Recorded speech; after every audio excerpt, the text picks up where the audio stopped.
Salut à tous, donc on va vous présenter une vidéo sur la bonne utilisation des fixations. Pour la pratique du ski alpinisme et du ski de randonnée, la Fédération française de la montagne et de l'escalade souhaite faire un point sur la bonne utilisation des fixations à insert. Donc l'analyse de l'accidentologie montre qu'on peut éviter une partie des lésions aux membres inférieurs si on utilise correctement son matériel.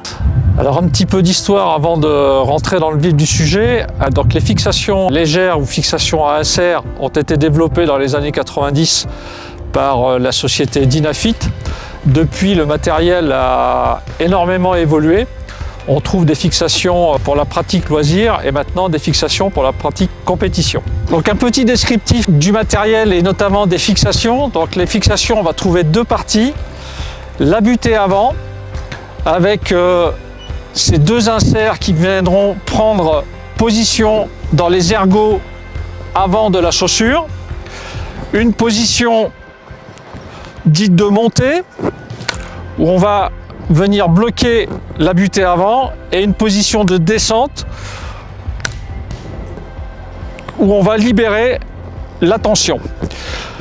Ensuite, on va trouver la talonnière avec trois positions de montée, une position initiale où la chaussure est à plat sur le ski, une première position avec une cale de montée, généralement à 38 mm, et une troisième position, une cale de montée un peu plus amplifiée selon les fabricants lorsque la pente est très raide. Ensuite, lors de la position descente, la butée arrière de la chaussure viendra prendre position dans la fourchette. Donc en phase de montée, la chaussure elle est fixée uniquement à la butée. Et donc on verrouille cette butée pour éviter de perdre le ski en conversion ou sur d'autres mouvements.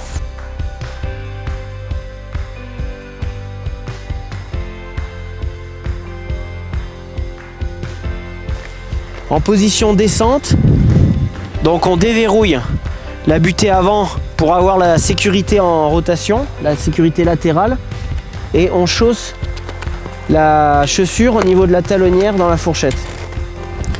Donc à la montée, la butée elle est verrouillée. Si je descends dans cette position, mon ski ne va pas déchausser. Donc pour la descente, on déverrouille la butée et de cette manière, la sécurité latérale peut fonctionner.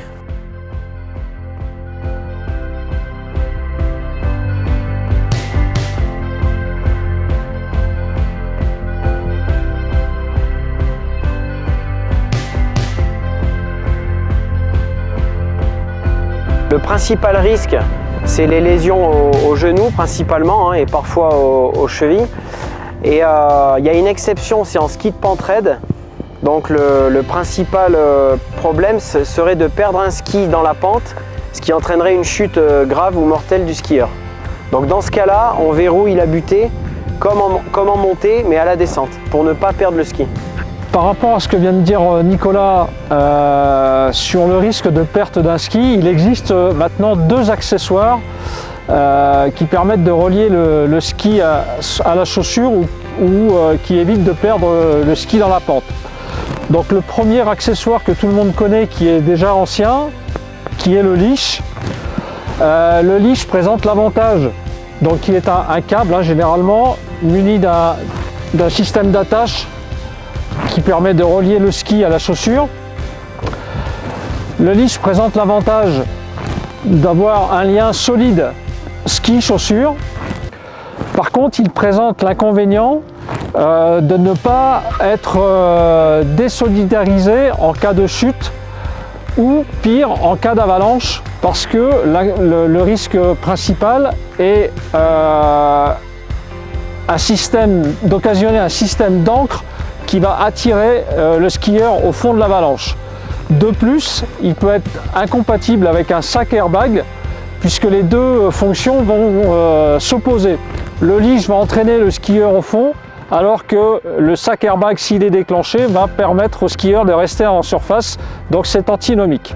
Pour essayer de compenser les inconvénients du leash, les fabricants ont depuis quelques années inséré des stop skis à l'identique des skis alpins. Donc les stop skis se présentent selon les fabricants de la manière suivante. Une position montée où le stop ski sera positionné le long du ski pour ne pas occasionner de gêne à la montée, et il sera déverrouillé à la descente par un système de plaquettes et de ressorts qui va permettre, en cas de chute ou en cas de perte de ski, d'éviter une glissade de celui-ci. L'inconvénient majeur du stop ski, c'est qu'il est très peu efficace sur des neiges dures, puisque le ski aura tendance à dévaler malgré tout, donc un risque de perte du matériel. Donc juste un petit mot pour conclure. Donc quel que soit le matériel dont vous disposez, n'oubliez surtout pas de bien lire la notice du fabricant. Vous y trouverez toutes les instructions concernant notamment le réglage de vos skis, qui est très important, et l'utilisation de votre produit. Malgré tout ce qu'on vient de dire, le ski de randonnée se pratique hors des domaines et des pistes aménagées et sécurisées, donc le matériel peut réagir différemment selon votre utilisation, le type de neige.